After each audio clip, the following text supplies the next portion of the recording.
प्रिय विद्यार्थियों,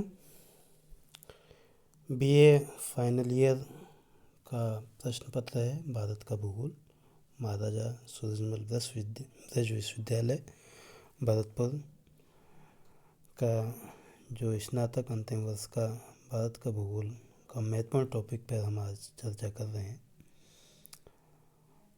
भारत के भौतिक विभाजन में हम देखते हैं दक्षिण भारत का प्रायद्वीपीय पठार बहुत ही एक महत्वपूर्ण भौतिक प्रदेश है। इसके बारे में आज हम चर्चा कर रहे हैं। तो यहाँ पर आप देख रहे हैं कि ये मानचित्र के द्वारा आपको दक्षिण भारत का जो प्रायद्वीपीय पठार है वो मानचित्र में प्रदर्शित है। वास्तव में ये प्रायद्वीपीय पठार एक मेज की आकृति वाला स्थल है जो कि पुराने और क्रिस्टलीय आग्नेय तथा रूपांतरित शैलों से बना है। यह गोंडवाना लैंड के टूटने और अपवाह के कारण बना है। यही कारण है कि यह प्राचीनतम भूभाग का हिस्सा है। ये जो प्रायद्वीपीय पठार है नदियों के मैदान से 150 मीटर ऊंचाई से ऊपर उठता हुआ प्रायद्वीपीय पठार है जो कि तिकोने आकार वाला कटा फटा भूखंड है। इसकी औसत ऊंचाई 600 से 900 मीटर है। अगर इसकी सीमा की बात करें तो ये उत्तर पश्चिम में दिल्ली कटक यानी कि अरावली विस्तार तथा पूर्व में ये राजमहल पहाड़ियाँ, पश्चिम में गुजरात की गिर पहाड़ियों तथा दक्षिण में इलायची या कार्डामम की पहाड़ियों जो से घिरा हुआ है। उत्तर पूर्व में शिलांग तथा कार्बी एंगलोंग का पठार भी इसी भूखंड का विस्तार है। प्रायद्वीपीय भारत अनेक पठारों से मिलकर बना है, जैसे कि हजारीबाग का पठार, पलायू पठार, रांची पठार, मालवा का पठार, कोयम्बटूर पठार और कर्नाटक पठार। यह भारत के प्राचीनतम और स्थिर भूभागों में से एक है। सामान्य तौर पर प्रायद्वीप की ऊंचाई पश्चिम से पूर्व की ओर कम होती चली जाती है, जिसका प्रमाण यहाँ की नदियों के बहाव की दिशा से भी मिलता है। हम अगर देखें कि मुख्य उच्चावाच लक्षणों के आधार पर प्रायद्वीपीय पठार को 3 भागों में विभाजित किया जा सकता है। सबसे पहला है मध्य उच्च भूभाग, दूसरा है दक्कन का पठार और तीसरा है उत्तर पूर्वी पठार। हम यहाँ पर चर्चा कर रहे हैं मध्य उच्च भूभाग, मिड हाई लैंड। देखो विद्यार्थियों, नर्मदा नदी के उत्तर में प्रायद्वीपीय पठार का जो भाग है वो अधिकतर मालवा के पठार पर फैला हुआ है। इसे ही मध्य उच्च भूमि के नाम से जाना जाता है। यानी कि नर्मदा नदी के उत्तर में जो प्रायद्वीपीय पठार का भाग है वो मध्य उच्च भूमि के नाम से जाना जाता है। पश्चिम में अरावली पर्वत इसकी सीमा बनाते हैं, जबकि दक्षिण में जो है सतपुड़ा पर्वत इसकी सीमा बनाते हैं। तो ये अरावली और सतपुड़ा पर्वत जो है प्रायद्वीपीय पठार का ही हिस्सा हुए। ये दोनों ही अवशिष्ट पर्वतों के उदाहरण हैं। अवशिष्ट पर्वत का मतलब वो पर्वत जो काफ़ी हद तक अपरदित होते हैं, जो कि जिनकी श्रृंखला टूटी हुई होती है। सतपुड़ा पर्वत एक ब्लॉक पर्वत का उदाहरण है। इसके दोनों ओर नर्मदा और ताप्ती की भूभ्रंश घाटियाँ हैं। धूपगढ़ सतपुड़ा पर्वत की सबसे ऊंची चोटी है जो कि पंचमढ़ी पहाड़ी पर स्थित है। मध्य उच्च भूमि का पूर्वी विस्तार राजमहल की पहाड़ियों तक है। हजारीबाग का पठार वहीं है, जो कि दामोदर नदी द्वारा अपवाहित छोटा नागपुर के पठार को दर्शाता है। यानी कि इसके पूर्वी भाग में छोटा नागपुर का पठार स्थित है जो कि दामोदर नदी के द्वारा अपवाहित है। इस क्षेत्र में प्रवाहित होने वाली अगर नदियों को देखें तो मालवा के पठार के समीपवर्ती क्षेत्र में चंबल, सिंध, बेतवा, केन, सोन आदि नदियां हैं कि जो कि दक्षिण पश्चिम से उत्तर पूर्व की तरफ प्रवाहित होती हैं। इस प्रकार ये यहाँ के ढाल को प्रदर्शित करती हैं। मध्य उच्च भूमि पश्चिम में चौड़ी है लेकिन पूर्व में संकीर्ण है। इस पठार के पूर्वी विस्तार को स्थानीय रूप से बुंदेलखंड और बघेलखंड के नाम से जाना जाता है। यानी कि मालवे के पठार का जो पूर्वी भाग है वो बुंदेलखंड और बघेलखंड के नाम से जाना जाता है। आप यहाँ पर देख सकते हैं कि ये मालवा का पठार का जो पूर्वी भाग है वो बुंदेलखंड है, इधर बघेलखंड है, और ये सतपुड़ा श्रेणी, विंध्य श्रेणी यहाँ पर स्थित हैं। तो इस प्रकार से ये मध्य उच्च भूमि है। अब हम चर्चा करते हैं दक्कन का पठार। दक्कन का पठार जो है एक त्रिभुजाकार भूभाग है, त्रिभुज के रूप में, जो कि नर्मदा नदी के दक्षिण में स्थित है, और यह बेसाल्ट निर्मित पठार है।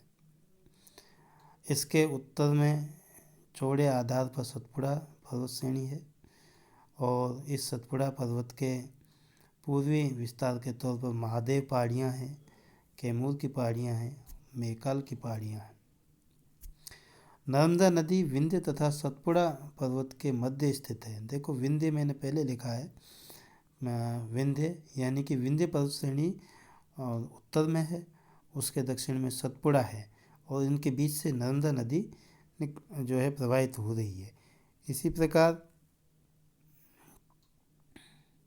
जो है ये नर्मदा नदी इनके बीच से प्रवाहित होती हुई दिख रही है आपको, साइड में जो मैप में दे रखा है एक डायग्राम सा। विंध्याचल के दक्षिण में इन्हीं के समानांतर सतपुड़ा पर्वत, और पूर्व में अमरकंटक तथा छोटा नागपुर का पठार है। यहीं पर दंडकारण्य क्षेत्र है, जो कि उड़ीसा, छत्तीसगढ़, आंध्र प्रदेश में स्थित है। दक्कन के पठार के पश्चिम में पश्चिमी घाट तथा पूर्व में पूर्वी घाट स्थित है। यानी यहाँ पर जो ऊंचा पठारी प्रदेश है, तो ये पश्चिम की तरफ वाला पश्चिमी घाट तथा पूर्व की तरफ वाला पूर्वी घाट कहलाता है। पूर्वी घाट की तुलना में पश्चिमी घाट ऊंचे हैं तथा अविरत हैं। अविरत का मतलब कंटिन्यूस है, और इन पश्चिमी घाट से ही ज़्यादातर प्रायद्वीपीय नदियों की उत्पत्ति होती है। पश्चिमी घाट को सामान्यतया कई नामों से जाना जाता है, जैसे कि महाराष्ट्र में सह्याद्री के नाम से जाना जाता है, जहाँ पर कल सुबह प्रमुख चोटी है। कर्नाटक और तमिलनाडु में से नीलगिरी के नाम से, और केरल में अन्नामलाई और इलायची पहाड़ियों के नाम से जाना जाता है। ये पश्चिमी घाट के स्थानीय नाम हैं। प्रायद्वीपीय पठार की सबसे ऊंची चोटी अनाईमुडी है, जो कि पश्चिमी घाट की अन्नामलाई पहाड़ियों में स्थित है। प्रायद्वीपीय पठार की दूसरी सबसे ऊंची चोटी डोडा बेट्टा है, और यह नीलगिरी की पहाड़ियों में स्थित है। पश्चिमी घाट को अनेक विद्वान वास्तविक पर्वत न मानकर उसे भ्रंश कगार मानते हैं। पश्चिमी घाट में 4 महत्वपूर्ण दर्रे पाए जाते हैं, गैप हैं, जो कि परिवहन मार्गों के तौर पर प्रयुक्त होते हैं। थाल घाट, भोर घाट, पाल घाट और सिनकोटा, ये उत्तर से दक्षिण की तरफ क्रम है। थाल घाट महाराष्ट्र में स्थित है, जो कि नासिक और मुंबई के मध्य का संपर्क मार्ग है। इसी प्रकार भोर घाट भी महाराष्ट्र में है, जो कि मुंबई और पुणे के मध्य का संपर्क मार्ग है। पाल घाट केरल में स्थित है, जो कि कोयम्बटूर और कोचीन के बीच के संपर्क मार्ग है। इसी प्रकार सिनकोटा जो है त्रिवेंद्रम और मदुरई के बीच का संपर्क मार्ग है। तो हमने यहाँ पर देखा है कि जो दक्कन का पठार है, या ये दक्कन के पठार के पूर्व में और पश्चिम में जो पठारी भाग स्थित है, इनको पूर्वी घाट तथा पश्चिमी घाट के नाम से जाना जाता है। हम इनके बारे में विस्तार से देख रहे हैं। यहाँ पर पूर्वी घाट के बारे में चर्चा करते हैं, तो पूर्वी घाट अविरत नहीं है, कंटिन्यूस नहीं है, डिसकंटिन्यूस है, क्योंकि प्रायद्वीपीय पठार की जो नदियाँ हैं, महानदी, गोदावरी, कृष्णा, कावेरी, इनके द्वारा ये पठार अपरदित है। पूर्वी घाट का विस्तार महानदी घाटी के दक्षिण से नीलगिरी तक है।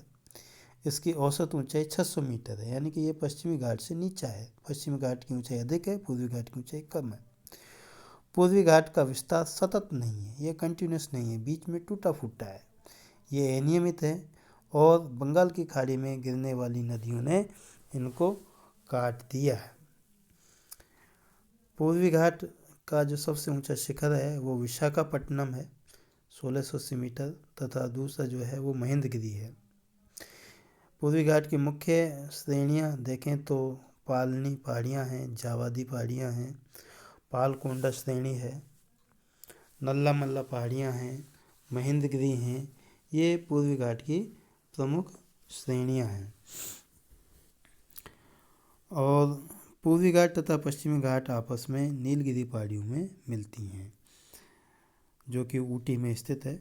पश्चिमी घाट की बात करें तो पश्चिमी घाट की औसत ऊंचाई 1500 मीटर है, जो कि उत्तर से दक्षिण की ओर बढ़ती है। और यहाँ पर जो है ये पश्चिमी घाट प्रायद्वीपीय भारत की नदियों का उद्गम स्थल है। जितनी भी अधिकांश नदियाँ हैं, महानदी, गोदावरी, कृष्णा, कावेरी, जो कि बंगाल की खाड़ी में गिरती हैं, उनका उद्गम है। इसी प्रकार अरब सागर में गिरने वाली प्रमुख नदियाँ नर्मदा नदी, ताप्ती नदी, इनका भी उद्गम जो है पश्चिमी घाट है। तो ये पश्चिमी घाट इसके ढाल को प्रदर्शित करता है। पश्चिमी घाट अधिक ऊंचा है पूर्वी घाट की तुलना में। इसी का दक्षिण के प्रायद्वीपीय पठार का जो तीसरा भाग है वो उत्तर पूर्वी पठार है, जो कि प्रायद्वीपीय पठार का ही विस्तारित भाग है, उत्तर पूर्व का पठार। वास्तव में इसकी उत्पत्ति हिमालय की उत्पत्ति के साथ समय मानी जाती है कि इस समय इंडियन प्लेट के उत्तर पूर्व दिशा में खिसकने के कारण राजमहल पहाड़ियों और मेघालय के पठार के बीच में भ्रंश घाटी बनने से यह अलग हो गया था। बाद में यह नदी द्वारा जमा किए गए जलोढ़ के द्वारा पाट दिया गया। आज मेघालय और कार्बी एंगलोंग पठार इसी कारण से मुख्य प्रायद्वीपीय पठार से अलग है।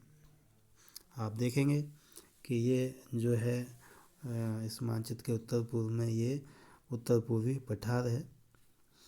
इसमें आवास करने वाली जनजातियों के आधार पर मेघालय के पठार को 3 भागों में बांटा गया है: गारो, खासी और जयंतिया पहाड़ियाँ। गारो पहाड़ियाँ, खासी पहाड़ियाँ और जयंतिया पहाड़ियाँ, ये क्रम से है।